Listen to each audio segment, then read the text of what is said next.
Okay, now it is time for us to start talking about the thing. Okay, hello everybody, and welcome to a new episode of BROverwatch. This is Duncan here. I will be your host today.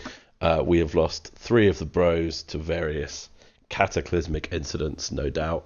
But they'll all be back again soon, but it's just me holding the fort today, and I am joined by author, podcaster, genius, Janina Matthewson. Hello, Janina.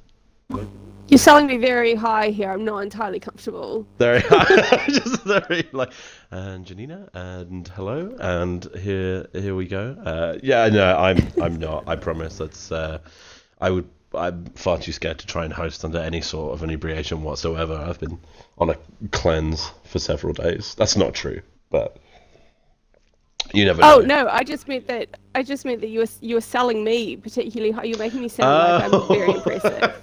Oh no, I wasn't impressive. commenting on your state of inebriation or sobriety at all. That makes much more sense. That's good. It's good that we already are barely understanding each other.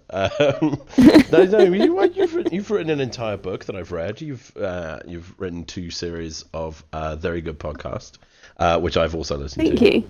I'm coming across a little bit like Stanish, I think, potentially, even though that is a deeply problematic term. But Is it a problematic term? Well, I mean, it is based on like Stan by Eminem, which does end with someone murdering their pregnant wife in a sort of suicide pact, which is like not really the ideal final point of fandom, generally speaking. I think you're supposed to pull a little short of that. But I don't feel like anyone ever took that song particularly seriously. Did they? No, I'm not sure anyone took it as a... I mean, it very fundamentally sets out that if you do this thing, you will die. Yes. Which is, I would say, the ultimate non-recommendation.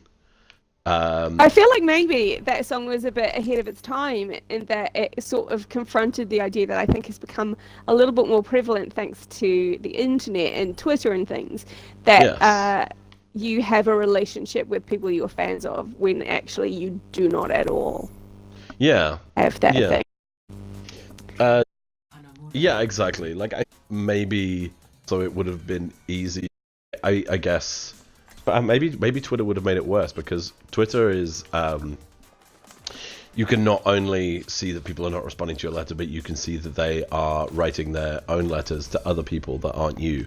And also, I assume I don't think anyone famous has ever gone through their Twitter backlog and been like, I better reply to all these people. Which is, no, not what you want in any way, shape, I or mean, form. you've got to assume that everyone is using that platform in a way to best preserve their own sanity, because it can be a bit much. Oh, it's horrifying. Even the extremely limited capacity that I now use it with a locked account and the BROverwatch account, I still can barely handle it, and frankly should not be on it. It's just it's a bit much, I have my notifications set pretty harshly to stop me from seeing anything I don't want to see, to be honest. Oh, really? Is that including what people send to you? Basically, I only see notifications from people who already follow me. Okay. So... Yeah. Do you ever get tempted to switch that off and just have a look? Or I guess you'd have to Sometimes search I have a look. Sometimes I just have a look in my mentions. Or, like, if I've done a tweet that's gone a bit far, I might just bring up that tweet and look at all the replies to it. But okay. Most of the time, like... I feel like we all had a lot of fun on Twitter a few years ago, and now everyone hates it all the time, and I just don't want to hate it, so I try to make it a place that's pleasant for me. That is a very good idea. There was definitely a point where I used to switch it to like people who follow you only, and then it wouldn't just be curiosity, but it'd also be like boredom. Like, I've run out of things to look at. Let's see what more stuff I can look at. Where is it? And and it was terrible, and it was never a good decision. Well, I mean, that is implying that I was getting constant abuse at all times. I was not, and I probably would have deserved it were I doing so. But Yeah, no, it's a good one to switch on and off as much as possible, and to quit for long periods of time, including up to 2 years, which I'm almost up to now. 2 years? Jeez, I didn't know it'd been that long. Nah, it was it was summer before last. It's the little things that that bother me about it as well. Like, not even like I've never had a huge amount of particularly vile ads or anything like that, but I hate that thing, like an unreasonable amount. I hate the thing where someone replies to a tweet that you sent like 12 hours ago. You're like, I've moved on. I don't want to give any attention to this right now. Why do you think I'm still interested? I don't even hugely dislike the sentiment. I'm just not about this right now. I'm so not about it. And I mean, I still get responses sometimes to stuff I tweeted months ago, because it, like, my 1 in 12 million tweets that went quite far, someone picks up on and thinks I'm ridiculous. I'm like, I don't care for your opinion right now. I am ridiculous, and I know full well. Like, how could your dialogue possibly help this? I've dealt with this and moved on. It's the time exactly. you should as well. And you're not an inherently beefy person either. Like, I wouldn't say that's something... No, I'm not a fan of the beef. I mean, you're certainly by no means like a placid fence sitter, but you're not going two-footed idiot like, say, me, or any number of other people. I guess, like, does that mean you ever miss out on, like, fan stuff for any of your various platforms? Like your podcast sometimes I go in and check the Within the Wires ads just on their own, because that's where that stuff will be. Yeah.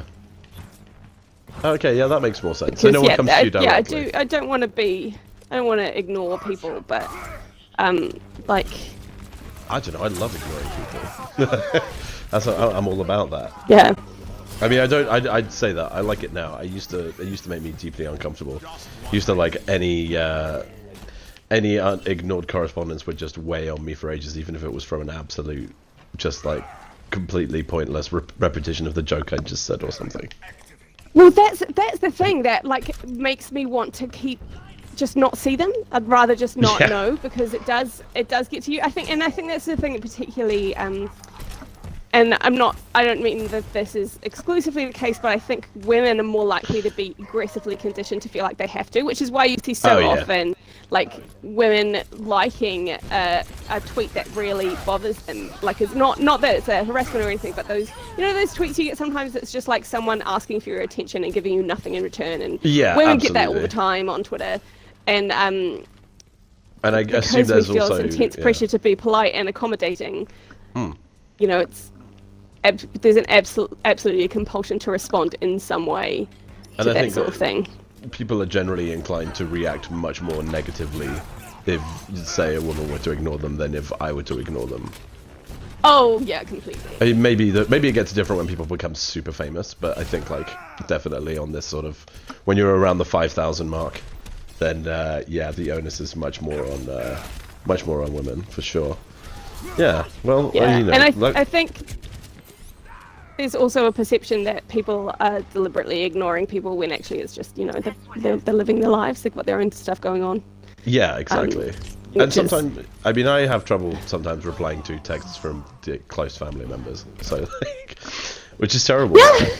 Like, you know, and sometimes it'll be an important thing, and I'm just like, I'm exhausted at this specific moment, and for some reason, the idea of replying to I don't have the spare mind power to reply. Yeah, I do that all the time. Like, and I see messages pop up, and I just don't open, you know, WhatsApp or whatever medium is, so that it will look like I haven't read it, just because I'm not ready to reply to that just yet.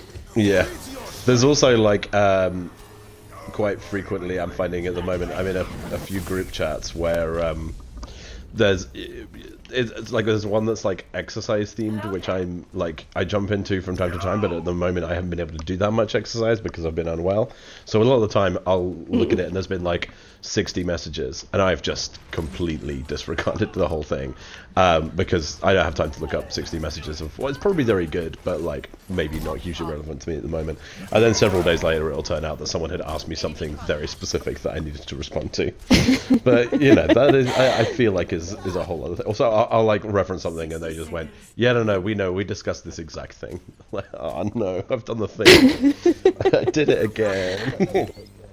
I think that's fair though too. I mute all group chats immediately and just check them when I feel like checking them. And like, it's just, I feel like we should all operate on the understanding that people are going to do that. If you've got to ask someone something specific, message them individually. It's like, that's fine. Yeah.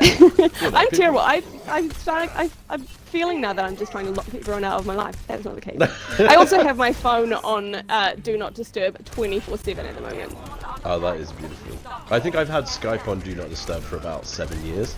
Every now and then I log on and I'm just like, oh. And then I used to like have it at work. I had a different account for work, but there were people on there who I would be sitting next to having a conversation, and I'd look on Skype and it says Do Not Disturb. Like, that is a good swerve. I admire that, and I will live that way myself.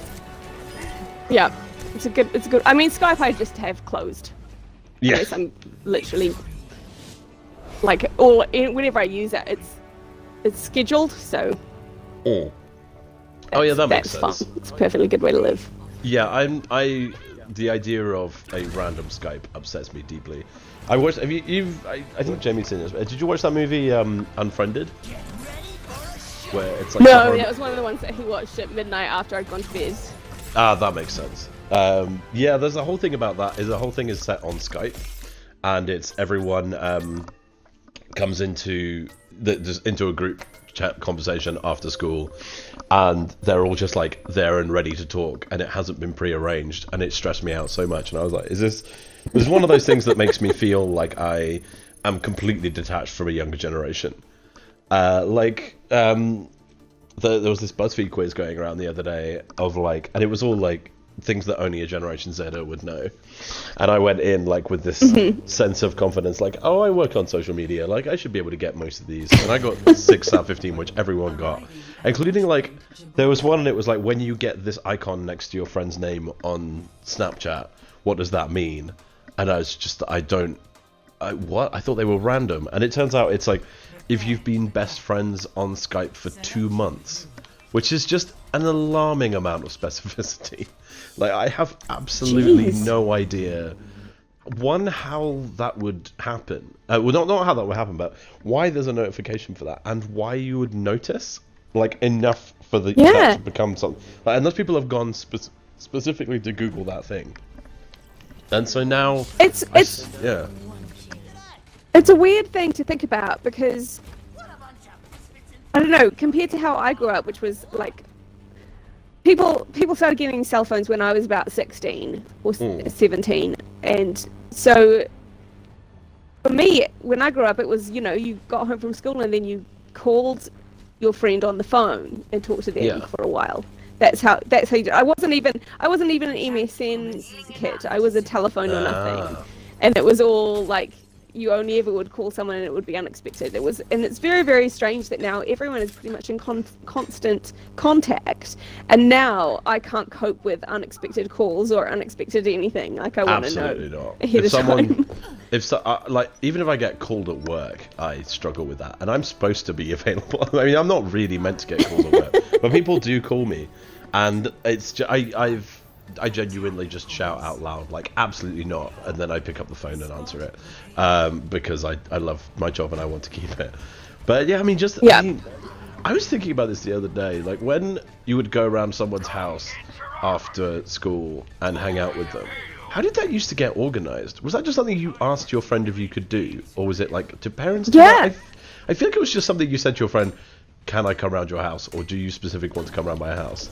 And it was always like one-on-one, and I feel like if it worked exactly like that nowadays, then like someone would be very upset that I was excluding them from my thing. I now need to like organize all things to be like 6 people or more. I also like struggle very much with one-on-one interaction. Which is stressful in and of itself, because like that's a lot of people to hang out with. Like, often I just want a couple of people. Like Yeah. I like having people around to my house for dinner, quite nice and quietly. And Yes, when absolutely. it gets to too many people, conversation becomes harder. So it becomes, I don't know. Maybe I'm just getting old. I think dinner party. I'm just getting quite old now. I think, yeah. I mean, I think I'm definitely now at the point where a dinner party situation is my absolute dream, and I become very viscerally excited for several days. Like, as soon as it's organized until the day it happens, I am thinking about it constantly. Whereas if someone suggests like a party in an outdoor environment or a, God forbid, clubbing or some kind of dancing, it becomes a source of constant anxiety and tension. But like a dinner party is the best possible thing. Yeah, but also like a party or everyone's meeting at even just everyone is meeting at the pub. If it's a lot of people, it also doesn't feel worth it because you're not going to get to talk to the person whose party it is for more than like 10 minutes because everyone is late. I feel like I'm getting more crotchety by the second. I'm going to yell at people to get off my lawn. I think that the trickiest thing about pub gatherings as well is that you are essentially like bound by chaos theory as to who you actually end up talking to. Like, I am especially bad for this because I get very anxious if I think people aren't having a good time or if someone is like feeling upset because they're not getting talked to, and so I will go and talk to whoever looks the most like they need me, which is terrible. Right. And it does mean I spend a lot of time having conversations that I don't actually like really want to be having. Even if it's a perfectly nice person, it's like, this is not why I came here. And maybe I'm irritating someone, and also maybe like someone thinks I'm hitting on their friend, which is not generally, although that is how I met my girlfriend, so like, maybe that's slightly different. But there was, we talked about it. We had to work out afterwards that we weren't accidentally getting carried away with a friendly conversation, so that's all fine. But this is the problem with all of that stuff, is that like 9 times out of 10 people might suspect you're hitting on someone when you're not, but the 10th time you are just actually meeting your girlfriend. Yes, exactly. And that's fine. Exactly. I mean, I think 10th is potentially generous to the sort of desperate for constant human interaction that I have always been. But ballpark figure. But yeah, that's always a fascinating one. Hang on, we just won 2 in a row. We're actually on practice games rather than full games, but this is are we? But it's very soothing. I was about to be proud of myself for getting through 2 matches in a row without dying, but I'm very proud of you because you have not died, and I am very proud of that. We can go to a full game if you want. I didn't want to throw you into one straight away in case it would stress me out. So, and it makes it harder to talk when you're stressed. No, I'm fine with a full game. Let's full game that. Okay, let's do it. But I haven't played very much recently, despite the fact that there's exciting loot boxes right now. Are there different loot boxes? Yeah, it's the Lunar event. Oh. Thing. So there's special. There's all I know is that when I logged on, I saw a picture of what's his face man, McCree in a sort of vaguely what they would probably refer to as Oriental getup, and I felt slightly uncomfortable. Yeah. But well, it's the Chinese New Year, I think is the thing. Oh yes, okay, that makes sense. Yeah. How do I pick us a new game? It's just wanting me to go straight into another game, and I don't want this. Oh, I think you press the 3 line things and exit game. Ah, it says it wants me to leave the group as well, but if it does, I'll just invite you back. Leave as group. It'll be exciting. Go. Yeah, we've all left together. That went fine. Hurrah. In the end. Clearly, I'm a very anxious host. I guess, speaking of host duties, maybe it's time for me to do the thing where I check in with you. And Janina, how are you doing? How things? I'm all right. I'm about to start. I have the next 2.5 weeks. I have to work full time in an office, which I'm not super looking forward to. I mean, it's a good, solid little bit of income for my but it's the For your longest butt. time I've worked in the office since I stopped working in an office full time. Oh, really? Oh, okay. Yeah. Is this a familiar I've gone in for like a week at a time. Oh, okay. Yeah, this is it's at the pool. Oh, okay, lovely. So I cover their social media sometimes, but usually it's just for like a couple of days at a time. So Lovely. this is 2.5 weeks 2.5 that I have to weeks. get up and go into Soho every day. That is exciting. Oh, is that where their office is? Sorry, I probably meant to not accidentally dox them, but that's cool. 2.5 weeks is a fun I mean, amount of everyone's time. offices are in Soho, aren't they? Yeah, exactly. I always think, look, 2 weeks is like the minimum amount you need to get like attached to something in an uncanny emotional way. Like a 1 week holiday always feels a little bit like a sort of drop in and out, but if you're there for 2 weeks, you get a little bit Stockholmy. So that's exciting. Yeah, And then or you get very bored.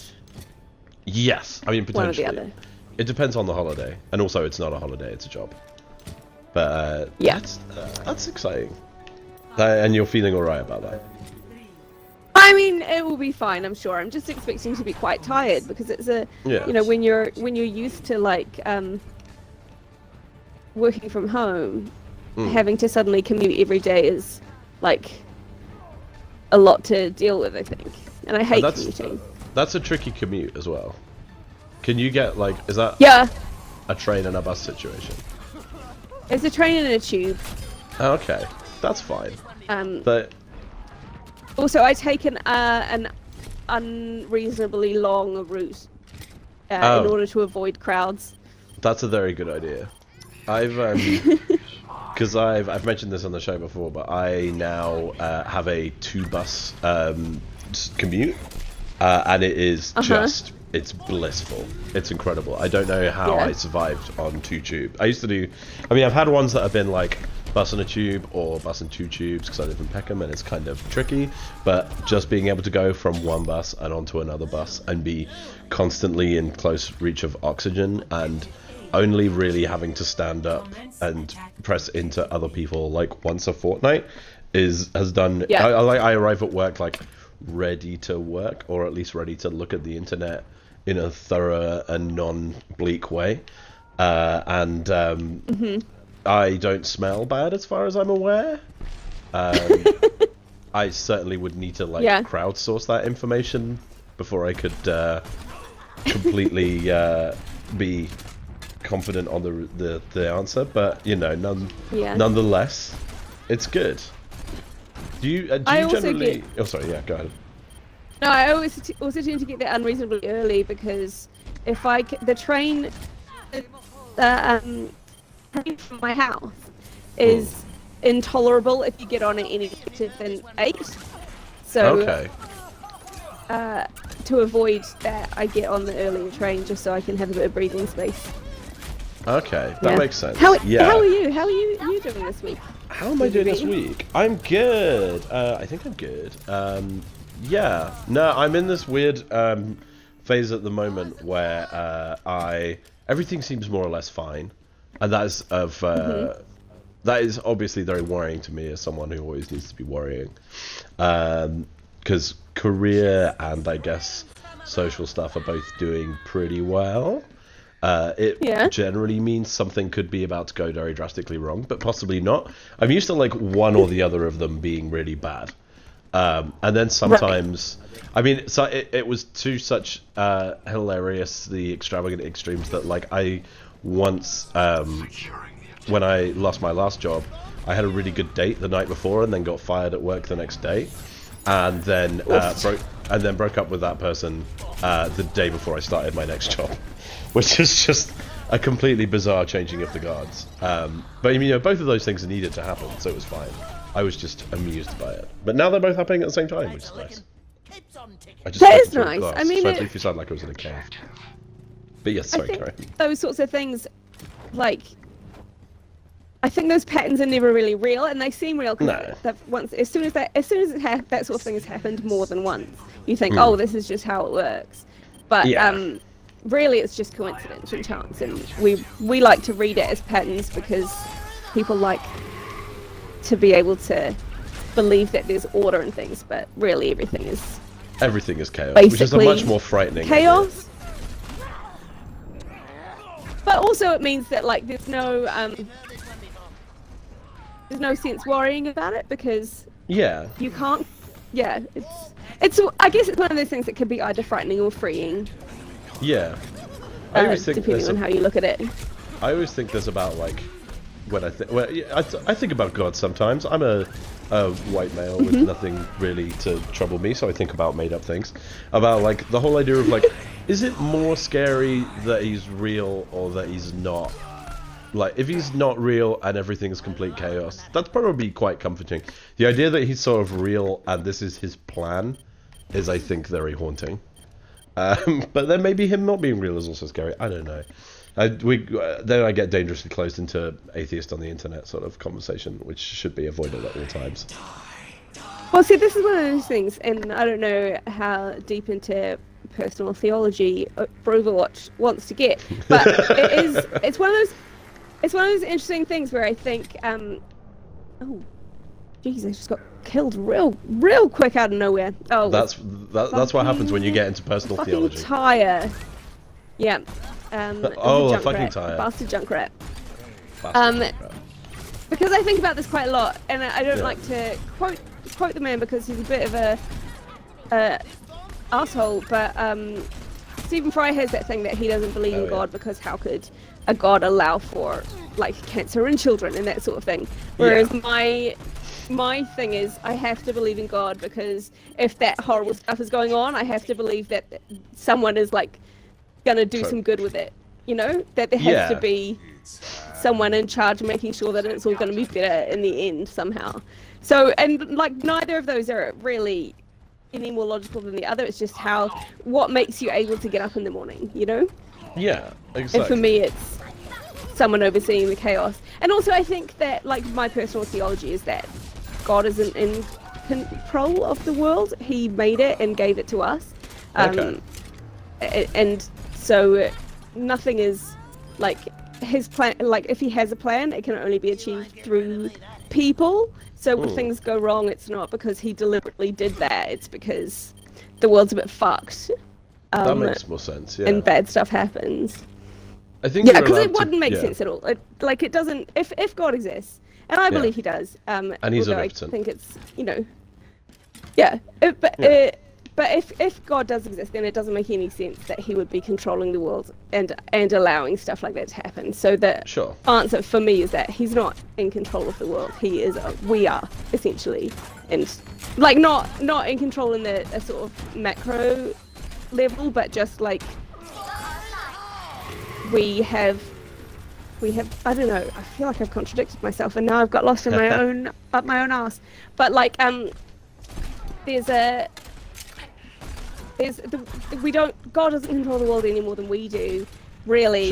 But we have the power to do better with what we've got, you know, or make bad stuff like come to good down here to the best of our ability. And God has the power to make us become the best we can be. None of that made any sense. I was not in the mindset to explain how I feel about the universe. I'm very sorry. No, that's very good. I'm just muddling through theology for myself on my own time. Oh no, that's a good muddle. And I think you also like with the rule of never quoting Stephen Fry. I think you are allowed to if you're going to like not contradict him, but like dispute his points. I think that's fine. Although he is currently recovering, and I hope he, all the best, and I hope he does well, and that his cancer treatment is all good. I haven't actually caught up with the latest. So he might be now. Oh, he's just at a where he as apparently he had cancer. I'm not sure if he's in treatment or coming out of it, but but we can still disagree with his point. Yeah, all the best. Yes, and we can also acknowledge that he said some terrible things about mental health specifically while being a mental health advocate. Yes, and also about women. Oh yes, and about women. It's someone probably has a binder somewhere where we can keep up with all of them. But but we don't want to do that. We want to have fun while we're here on Earth. Exactly. Have a good time. I like that the implication you've given from being on the show is that your current status is you're going to be on doing some work for 2.5 weeks, and also you are weighed down by the weight of theology, which is like an exciting like twin pole. I'm a big fan of that.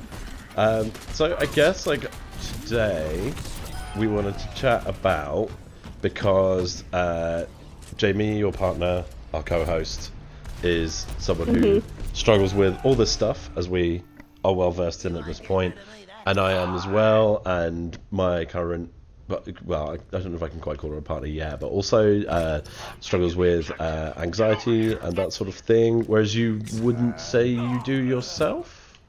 No, not really. Not really. Yeah, I guess, and I think like when I like I don't when I say I don't really struggle with stuff like that myself, like I've never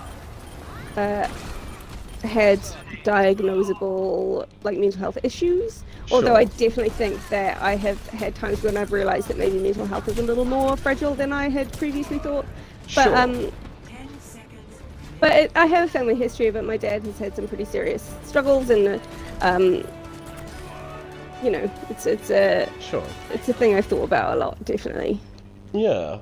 So I guess we wanted to talk a little bit about like what it's like living with or caring for someone who struggles with that kind of stuff. I mean, I guess a tricky thing is like JB has like this very acute insomnia, which I think is like tied into a lot of that.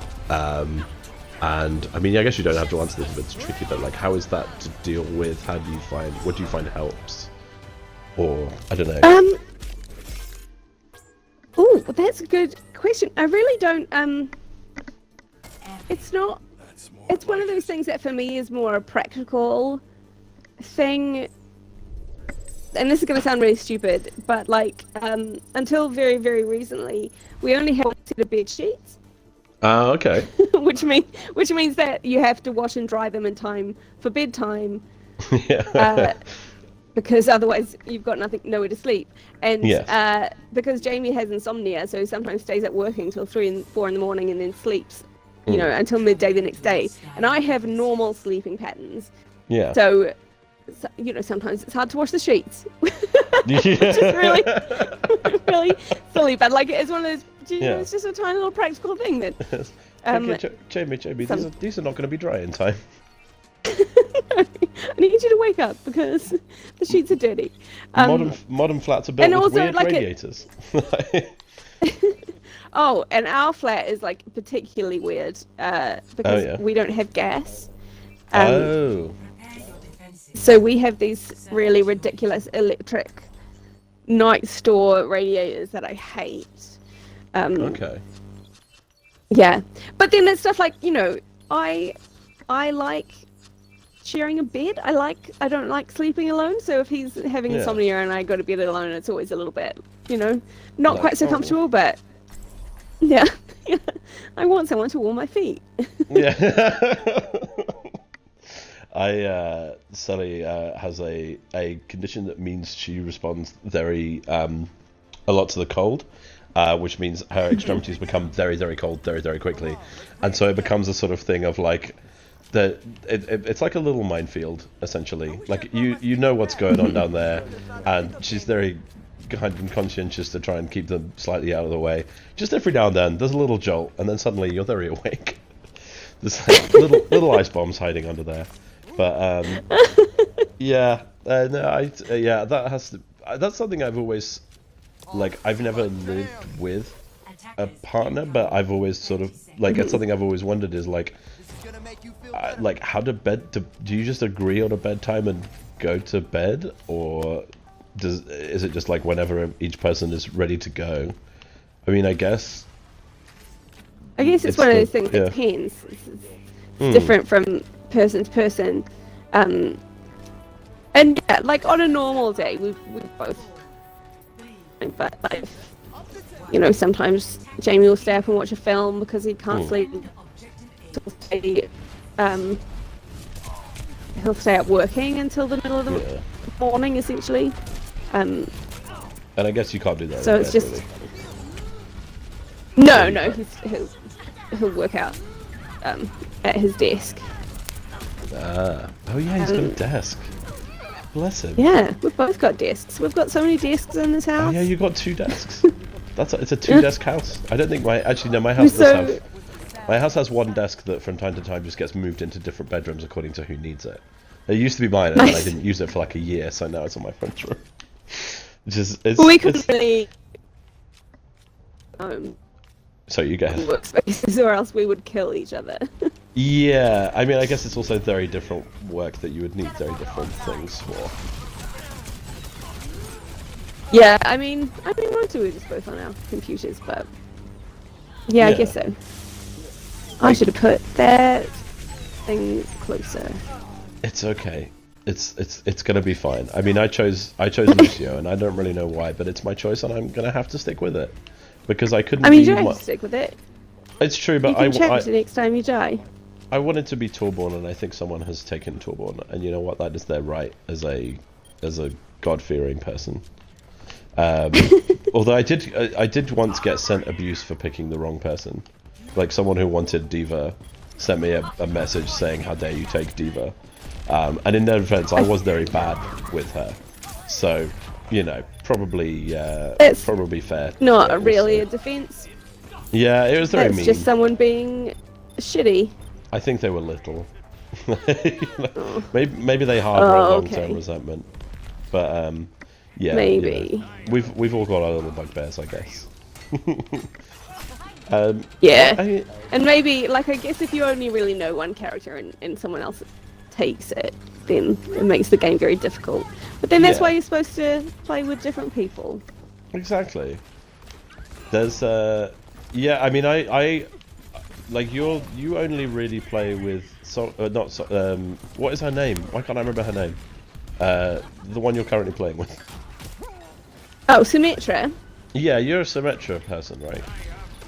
I like Symmetra when you're on. If you're on defense, she's really good. Yeah.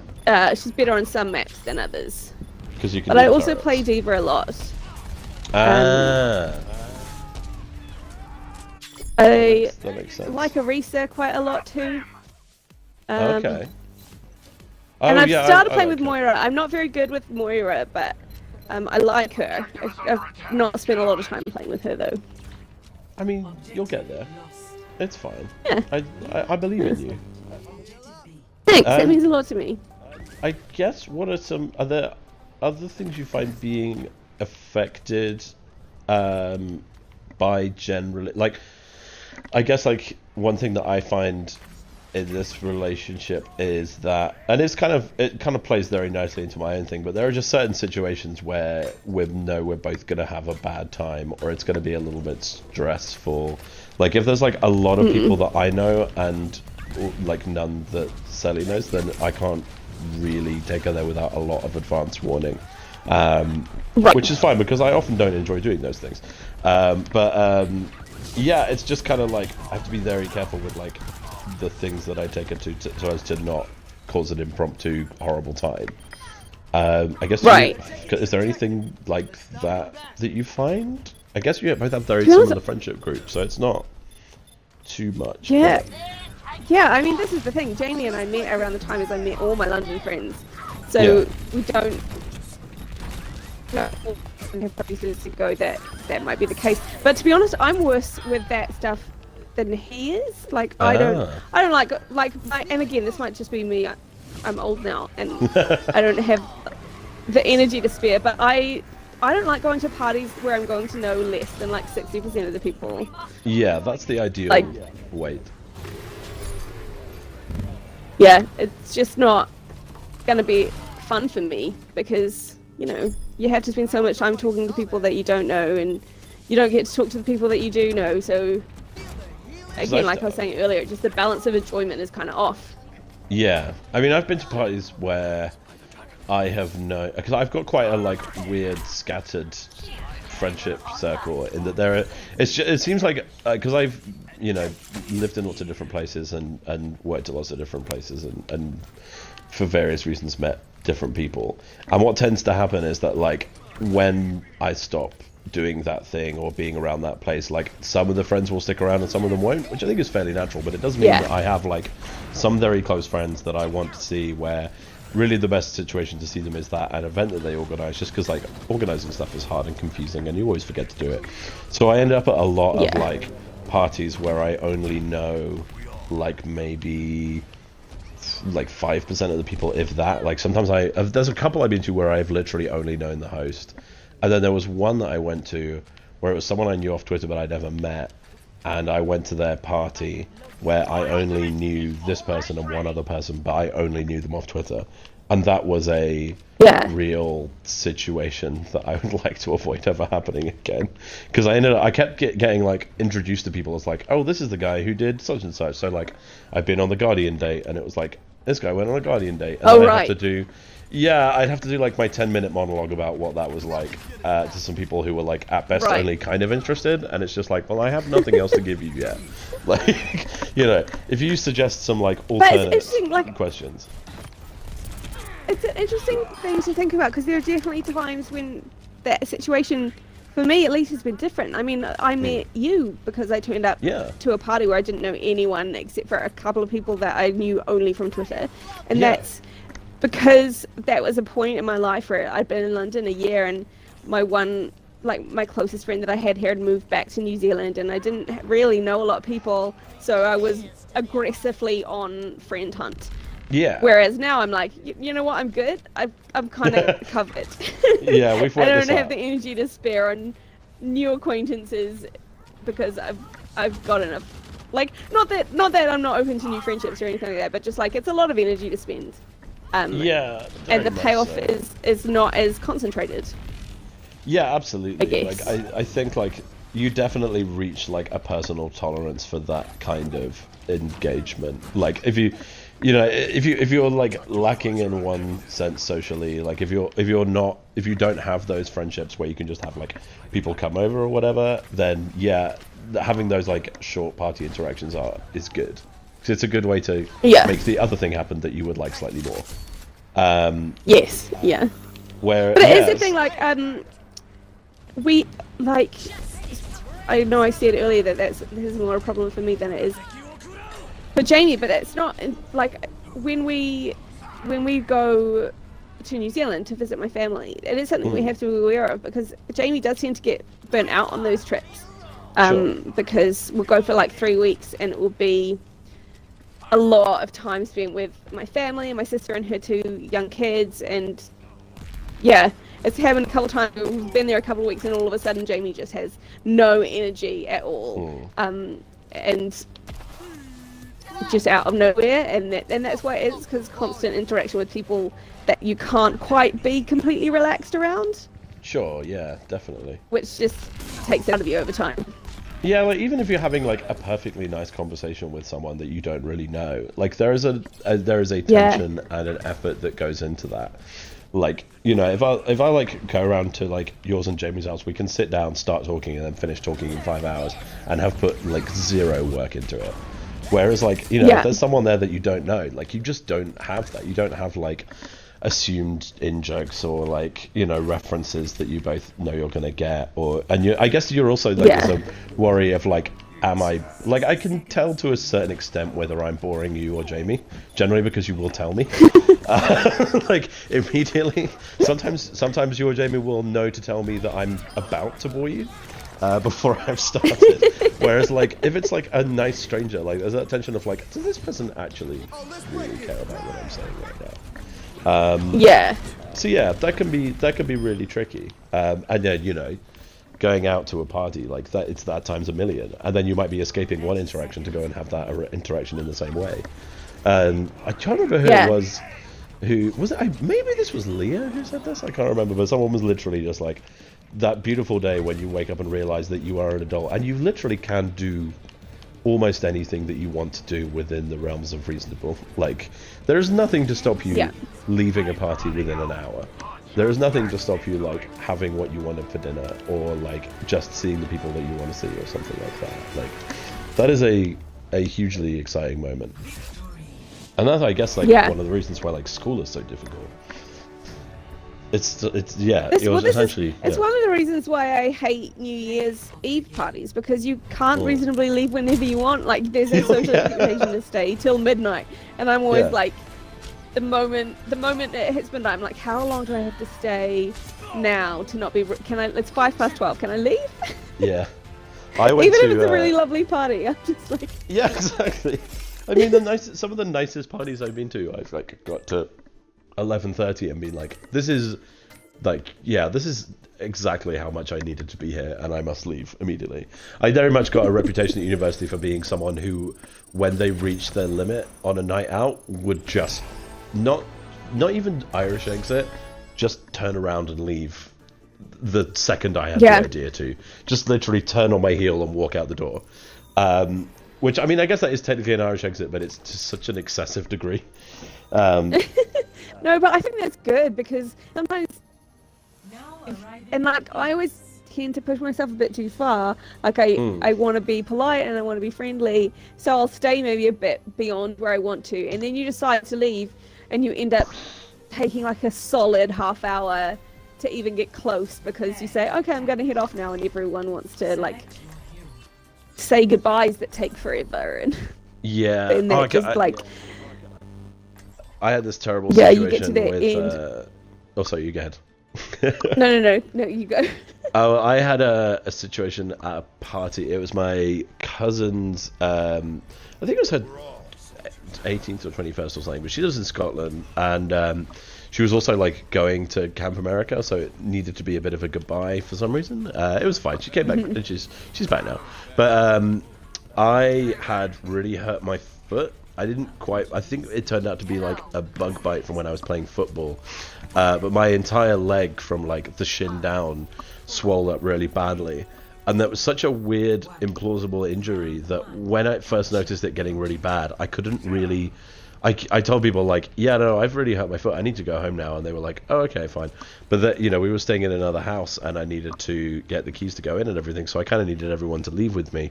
And I ended up essentially being there for like an extra 90 minutes while people worked out what was going on, and then like settled their goodbyes and eventually left. And then my like elderly gran was there, who was like 90. And so I was just sitting there like pleasantly waiting to leave. And we didn't end up going home until like 1 in the end.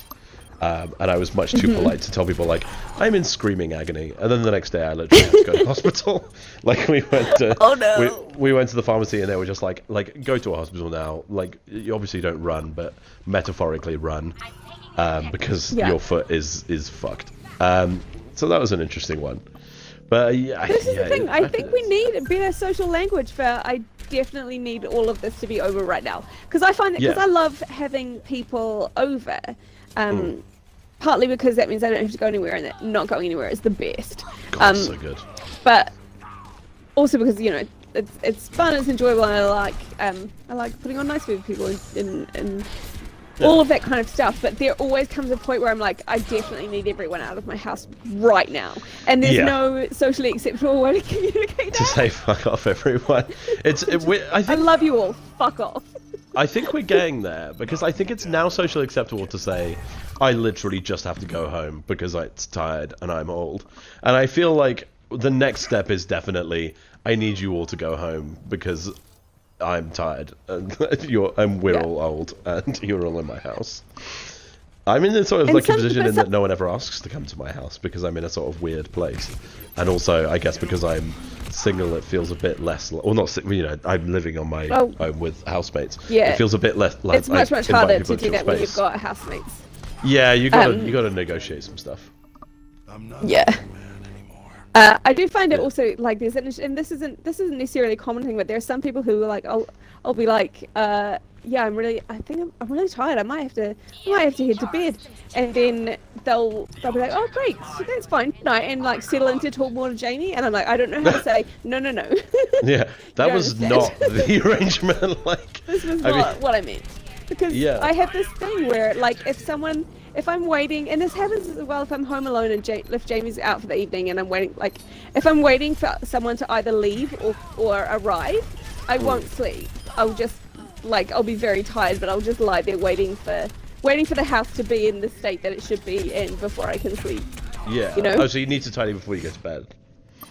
No. It's not to do with tidying. It's just like just empty. if there's someone in the house who shouldn't be, or someone not in the house who should be, I will wait. Like I won't be able to sleep until they've either left or arrived. Yeah. I get like huge anxiety. I don't know why. Around.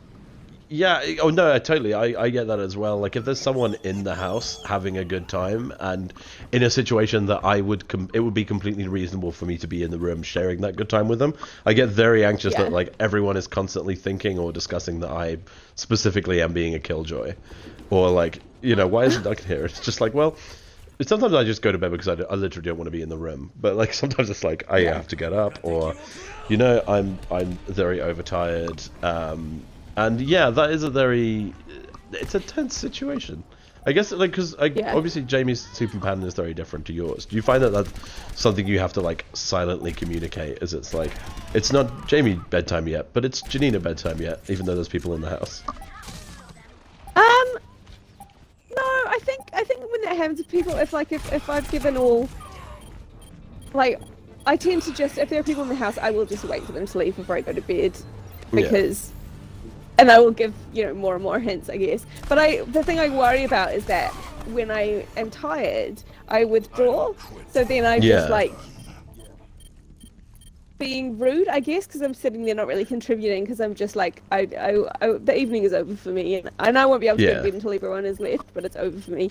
And then, but it's an awkward thing because I'm probably being very rude in that situation. But also I feel like everyone else is also being rude because they're not picking up on the fact that, like, I'm very, very tired and you're in my house. Yeah, exactly. You know? I think I don't know who's in the right.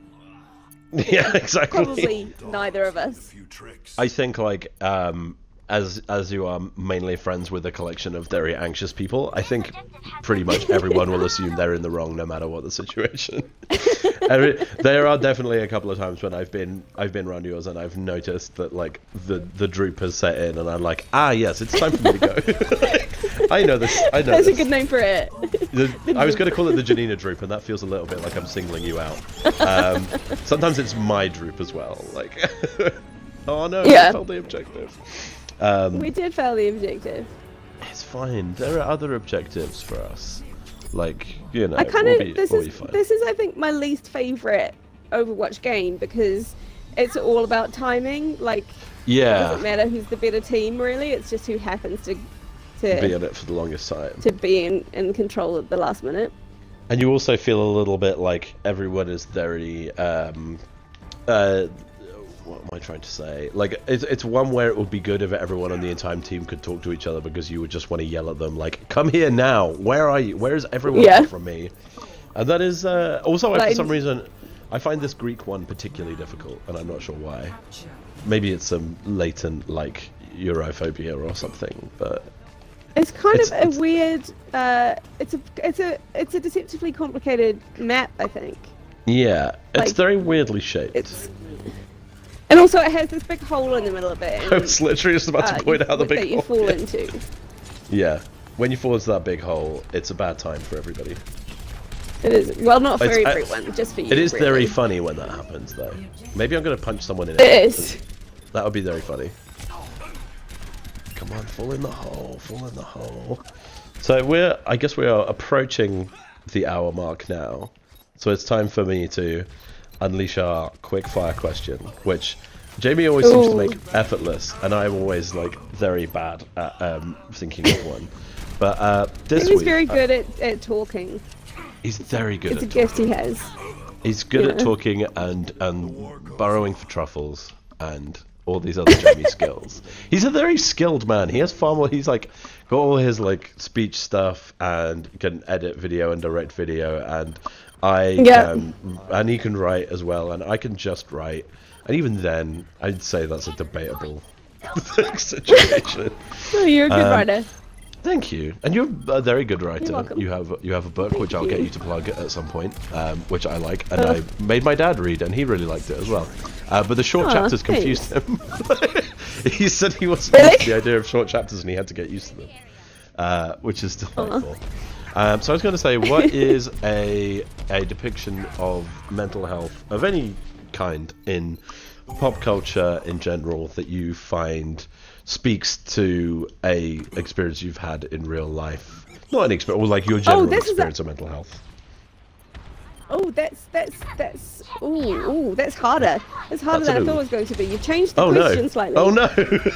Well, it doesn't have to be necessarily like more. Not so much like, because I was going to say that speaks to what you know about mental health, but then I guess like as someone who has been around it rather than experienced it yourself, I guess it changes the question slightly. But it can just be one that you like. I needed to add more words. The one I was, you did add a lot more words, and the one I was thinking of much better before, and this isn't, it's not really because of it relating to anything I've experienced or seen so much, but it's more that something that I thought was going to be a really bad depiction and then was not, which is I don't know if you watched The End of the Fucking World. Oh yes. Netflix recently. Yes, I loved that. Which starts out with this kid who thinks he's a sociopath. Yes. And at the beginning, I was like, "Oh, this is going to be a really reductive portrayal of this particular mental illness," and I was like very, very uncomfortable about that. But then it turns out that because he's speaking from his own point of view, it's kind of about the fact that he, as a 16-year-old kid, or however old he is, has a really reductive viewpoint of that mental illness and is incorrect about that. And exactly. It becomes a very interesting look at someone's perception of himself through a lens that he doesn't understand. Sure. Which I thought was really interesting. I was very glad when it did that as well, because I thought it was going to be a whole, like, especially as the thing between them was being set up as a romance, and I was like, is this going to be a romance between a naive woman and someone who wants to kill them? Because that seems like a very dodgy, sketchy area to, like, be writing something about in this year. And then for it to become something more complicated, I was like, phew, what a relief. I was trying to think of one for mine. I mean, I hadn't thought of this when I thought of it, but it is by a very sick director who is a very bad person. But I thought Melancholia by Lars von Trier is a very good depiction of it, in a sense, because on the one hand, like some of the depictions that come to mind, like who was I thinking of? Like Steve Carell in Little Miss Sunshine, where his whole thing is that he's very depressed because he's been broken up with by his boyfriend, he's attempted suicide, and he's not the leader in his field or something, and he's always wanted to be. He's just very gloomy all the time, and the character is just constantly, I am a depressed character. And like the way Melancholia does it with Kirsten Dunst is that she is completely altogether and functional and not presenting as mentally ill in some scenes, and in others she is collapsed and unable to function or speak. And there's also, like, essentially the running theme of that movie is the feeling that, like, what if your misery is so intense that it could literally drag the moon into the earth and destroy it, which, like, is a satisfyingly grand, like, it's obviously, like, it's all deeply metaphorical in a way that I think is more engaging than, say, Mother was, because I really struggle with films that are all meant to be an allegory, but I think it did a much better job, because it was, you know, it was all focused around this allegory, but it wasn't as much of an allegory as, you know, here's a house that you build by putting a magic gem in a box, and then all these people come and they eat your baby because they represent humans or something. You know, that's terrible. Yeah. But I just thought, like, Melancholia was this good combination of, like, authentic presentation and also, like, a metaphor that felt interesting and relatable. And I watched that before I, like, really suffered from a lot of stuff, and then the more I took on board, I was like, this feels very, like, especially, I don't know, like, a lot of people, I think, still associate people with mental health struggles as, like, oh god, this person is just going to be, like, a downer on everything, like, do we have to be, like, very, like, I don't, there's got to be a better word for it, but, like, pussyfoot around them, essentially, of, like, you know, And I think that is quite like a reductive stereotype, I guess is the right word for it. Whereas it's more about like apocalyptic moods, and then other times because Kirsten Dunst also like supports Charlotte Gainsbourg a lot in that movie, and is sometimes the most like clear and level-headed. So I thought that was like an interesting one, even though Lars von Trier. So don't actually watch that thing I told you is good. But it was a handy example of something I wanted to say. I also think their performance has a lot to do with it, and I think a lot of that movie is largely improvised as well. So I'm going to put this down at Kirsten Dunst. Perennially underrated character actress Kirsten Dunst. She is pretty underrated. I do also think, and this is maybe more in line with stuff I've experienced or seen, is You're the Worst. Oh yeah, which I've horribly not got around to yet, but I really should do that now. It's an excellent show, but it has this point where it's not until season 2. Basically, these two people have just been basically terrible people this whole time that are still kind of interesting and engaging. Then in season 2, one of them has a break, like a mental break, and relapses into some serious depression, and to the extent where she just lies on the couch with a blanket and doesn't move, and that is pretty much what my dad was like when I was a teenager for a year or so after he had his first mental breakdown. And that's, I think, it's important to have show people with mental illness functioning and having it be something that presents in complex and ways that rather than just being slightly glum all the time. Absolutely. Sure. Obviously people suffering from depression can be happy and have joyous moments and stuff, but it's also, I think, good to have a representation. Sometimes it's just like, no, this person has just been completely knocked flat completely. To the point where they are just for the time being. But a proper break, sometimes those are I just remember growing, it's a weird thing. I never really realized, but my entire family has a history of mental illness to some degree, which I hadn't really figured. My dad was very depressed when he lost his job once. My mum has had it sort of on and off, and there was one time she had a complete break when we were on holiday and just wandered off for a day, and we had to go and find her. That was pretty intense. And then when I developed my issues later on, and then I found out that from my brother that he had gone and gone to therapy as well. And I was just everyone, there we go. That explains a few things. It wasn't necessarily everyone's been mad. It was more I guess it's it's all going on in its own ways. We've had weird times, but that is a very good point. I guess the thing about representation is there's many levels to it, and there's no such thing as perfect or representation, and it all kind of ends up being imperfect to one degree or another. Which is why you need so many. Which is why we need a lot of it, obviously. Yeah. You need to cover a lot of different ground with that sort of stuff. There is definitely at the moment a sort of need for, or not a need for, but a demand for perfect representation and something that covers all facets, and at this moment in time specifically, you're never going to get that. I mean, I think it's not just mental health representation, but representation in general. It's that thing, Mindy Kaling, I think, has said that whenever she writes anything, she is seen as making a statement just about Indian women in general. She can't just write a character who's a character, which is because there aren't enough Indian women on screen, and it's exactly the same situation. There aren't enough, so every tiny example is expected to be everything for everyone, which it can't. Yeah, precisely. But then I guess there's also the flip side of that is that sometimes people will use that as an excuse to excuse things that they have got wrong. Say, for example, as Aziz Ansari and the thing in I've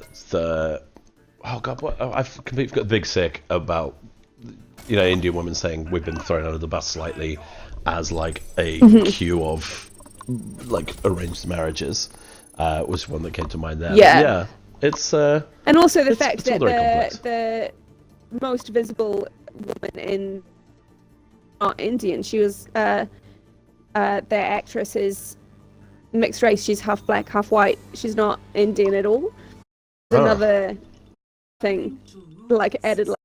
But it doesn't mean that the is not important in what it's doing. There isn't enough representation of men either.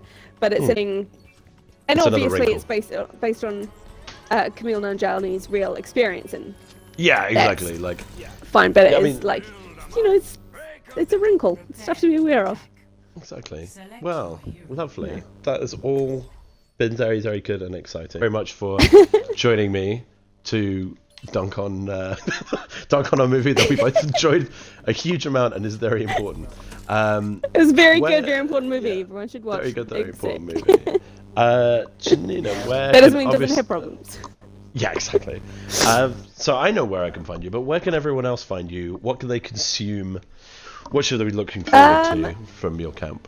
You can find me on all the social medias at J9 and If.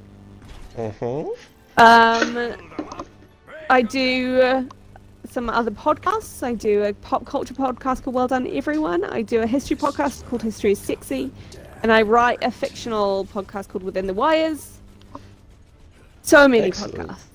Oh yeah, are we getting is there another season of Within the Wires coming? Do we know? Do we have There is. We are writing it at the moment. We've got a Skype meeting about that later today, in fact. Yes, it's very, very good. I listen to it religiously, and I would even if I didn't know you. It's extremely good. And the most recent series had Rimi Tuiata, who is wonderful, and you may have seen in the movies The Hunt for Wilder People and Housebound, both of which I like a great deal. And she seems like a very nice person. She's excellent. Yeah. She's a wonderful woman. And I'm still Duncan by Brown. You can find me, I guess, running the BROverwatch social channels, which are what was it? Let's BROverwatch at Let's BROverwatch on Twitter and BROverwatch on Facebook. And it's a nice place to hang out. I've been having some good chats recently, some nice threads. We decided that Banjo-Kazooie is Luigi is our stepdad, our video game stepdad. Nice. Also, solid chat. I think we now decided that the Walking Dead Telltale series is better than the Walking Dead TV series, and I feel like it's a good place to be. It's I don't know if you've played that game, but it is emotionally traumatic on a scale I cannot even begin to. It's so sad. Neither read nor watched nor played anything to do with The Walking Dead. It's a good idea to avoid that if that in any way doesn't appeal. You very much have to. I think the Telltale series is probably more palatable. It's more sort of implied that things are very, very horrific rather than having actual explicit horror on the screen. But Actually, I lied. I watched a few episodes of Fear the Walking Dead. Because that isn't that meant to be bad, or is it actually alright? No, it was I stopped watching it, but I was enjoying it. It did have also good Kiwi lad Cliff Curtis in a lead role, which is always nice to see. Kiwi representation is having a moment. Yeah, and also he was because Cliff Curtis is a Maori actor, but he's been working in America for a while. But as all Maori actors who make it to Hollywood do, he's played a lot of Middle Eastern men and a lot of like Mexican men, but he actually was got to play a Maori man, like an Maori American man. Yeah. In Fear the Walking Dead, which was really, really nice. Like, that's and awesome. just does not happen. Yeah, unless I guess you're at home and then everyone. Like, I guess if you were in a thing that has Maori people, like was he? Yeah, if it's made in New Zealand. Yeah. But like where if we you understand make stuff in these Hollywood. things. Yeah. Nice. He's a very, very good actor. I'm glad that he got a lead role in a big TV show. He got killed off eventually, but that was expected, I guess. The level of I checked in on. I haven't watched The Walking Dead in a few years, but I had a look at like who's dead now, and I don't think there's. I think there's like maybe a couple of people left from the beginning. It's Yeah. like, I don't know what we're supposed to be invested in at this point. I think if I jumped in now, I'd just be like, well, I don't recognize any of these people. It's time for me to go and do something else. The thing about Fear the Walking Dead that both Jamie and I quite appreciated was that, like, zombies appeared. There started being zombies around, and all the lead characters were just like, we're immediately going to raid a medical supply closet and then get the fuck out Excellent. of the city. It's like, I think yes, good plan. Would your zombie survival plan be that much different from your general life plan of try to leave the house as little as possible? I think you'd probably be in quite good position, actually. You've got some good blinds, and you live around the corner from a Tesco Metro. But we are on the ground floor. That is tricky. Is there any way to oust the people that live above you? Maybe if you... I mean, I don't know, we could try. Excellent. Well, we just won a match, and we decided how we're going to end the world, survive the end of the world. So I think that's very good. I'm going to come and live with you, and we're going to break into the flat above us.